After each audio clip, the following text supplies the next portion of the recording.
तारीख तारीख तारीख और कितनी तारीखें। बिहार के शिक्षक अभ्यर्थी बार बार की तारीखों से तंग आ चुके हैं। कभी कहा जाता है कि जल्द शिक्षकों की बहाली होगी और कभी कहा जाता है कि शिक्षकों की बहाली पर हस्ताक्षर हो गए, जल्द इसे कैबिनेट के पास कर दिया जाएगा। और फिर खबर आती है कि कैबिनेट की अगली बैठक में नई नियमावली को मंजूरी मिल जाएगी। लेकिन शिक्षक अभ्यर्थियों को हर दफा निराशा ही हाथ लगती है और हर एक छोटी खबर से साथ उनकी उम्मीदें भी जगती जाती है और कैबिनेट की हर बैठक के बाद उनकी आशा निराशा में तब्दील होती जाती है। आशा निराशा के इस खेल में कितने बरस बीत गए, किसी की शादी टूट गई, किसी की बारात आकर लौट गई और बेटे की नौकरी का इंतजार करते करते किसी की मां इस दुनिया से रुखसत हो गई।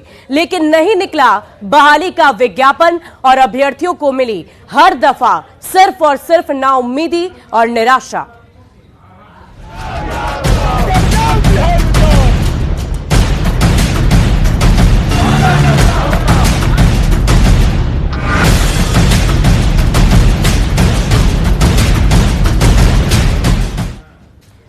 और सोमवार को कैबिनेट की एक और बैठक हुई और बैठक के बाद शिक्षक अभ्यर्थियों को एक दफा फिर से निराशा ही हाथ लगी।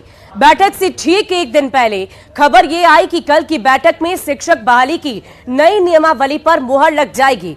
शिक्षक अभ्यर्थियों को उस खबर पर इसलिए भी ज्यादा भरोसा था क्योंकि सीएम नीतीश कुमार ने विधानसभा में इस बात की चर्चा की थी कि सरकार ज्यादा से ज्यादा शिक्षकों की बहाली हो, इस पर काम कर रही है। सीएम नीतीश कुमार का बयान शिक्षा मंत्री प्रोफेसर चंद्रशेखर के उस ट्वीट के जवाब में आया जिसमें प्रोफेसर चंद्रशेखर ने कहा कि शिक्षा विभाग ने शिक्षकों की बहाली को मंजूरी दे दी है और कल की कैबिनेट में इसे मंजूरी मिल जाएगी। लेकिन शिक्षा मंत्री के ट्वीट के बाद जब कैबिनेट की बैठक हुई तो कुछ भी नहीं हुआ। बाद में सीएम नीतीश कुमार ने कहा कि जो बात कैबिनेट की होती है वो बाहर नहीं आती है। उन्होंने शिक्षा मंत्री को एक तरह से नसीहत दे डाली। साथ ही उन्होंने कहा कि ज्यादा से ज्यादा शिक्षकों की बहाली हो, इस पर सरकार लगातार काम कर रही है।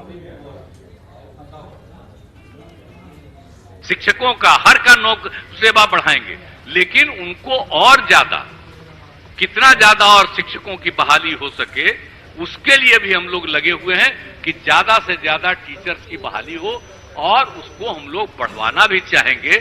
लेकिन काम जरूर, कैबिनेट में कोई चीज होता है ना, तो कैबिनेट के में किसी चीज को जो भेजा जाता है डिपार्टमेंट की तरफ से उसके बारे में बाहर नहीं कहा जाता है और कैबिनेट में जाता है और हो जाता है। ये भाई राष्ट्रीय स्तर पर जो संविधान है उसके मुताबिक एक प्रोविजन है कि उसके बारे में पहले चर्चा रहती है। इनका ऐसे पूछा गया था, पूछे थे, हम पूछवाए थे कि कहलाया था, लेकिन अखबार में फिर छपने लगा कि भाई ये चाहते थे, अब हुआ ही नहीं, अब कोई था ही नहीं अभी कैबिनेट में।